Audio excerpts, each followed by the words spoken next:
It was towards the end of the 19th century when the Great Battle of the Third Bridge took place. Here at this very spot is where the Roman Empire fought the battle. Several thousand ships were used in the invasion of the planet, and unbeknownst to the occupants of the local villages of Sidley and over the hills Crowhurst, many brave soldiers died in the ensuing onslaught. With the modern weapons of the time, the phaser and the Glock, the Romans valiantly fought the alien onslaught. What we're going to do today, we're going to show you some of the key battle sites where brave men fell and what relics are left today. It is a little an unknown story that only the locals of Bexhill and Hastings will talk about in pubs. As I talk to you now, we are walking towards the Third Bridge itself. Here is when one of the fiercest battles took place. It was at this site in 1853 where the biggest battle of the alien invasion took place. So it was here in the late 19th century when the Romans fought the alien onslaught. We have the quiet village of Crowhurst over the hill and the skanky village of Sidley further along. It is only the locals who remember the tale. People from outside the area have not heard of it. I'm standing here now, within the Third Bridge, where the alien invasion took place. Many say it was just a story of a drunk sailor. Others who were here and witnessed it tell of a different story. As you can see, this bridge is still marked by the carvings and engravements of the alien invasion fleet. We're going to go through a story today of bravery and valour,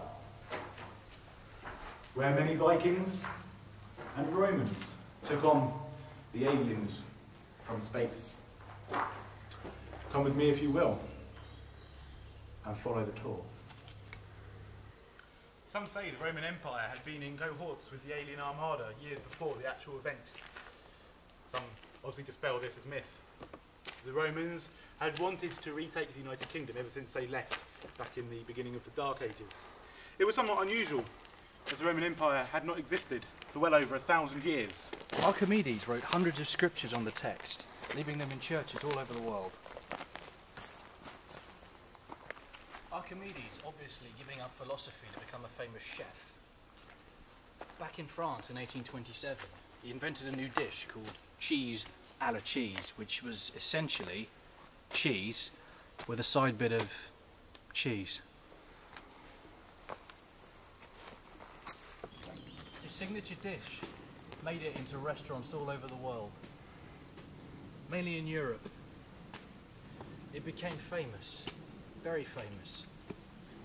Scriptures were written, texts were drawn, pictures were drawn, and other things too. It was said that one day in Rome, Jesus' face appeared in the dish. And in that very dish, there were also numerous other famous and fictional characters. These characters then created some kind of forum for a dance that was then developed into what is now known as the Macarena. The Macarena was then developed further into becoming weaponized. This weapon was then used to destroy many of the indigenous populations of the planet, including the Bastakhat and the Wudubidu and the Bidubidu. The Bidubidu did fight back though, in conjunction with lots of alien help. But that's another story. We're more talking about how and why things happen in the way they do. So, well, follow me this way and we shall talk more later. But unfortunately, that is all we have time for on this particular show for Joff History. And I'd like to thank you, and I'd like to thank my associates, Mr. Greg Walker and Mr. James Parkins, on this evening.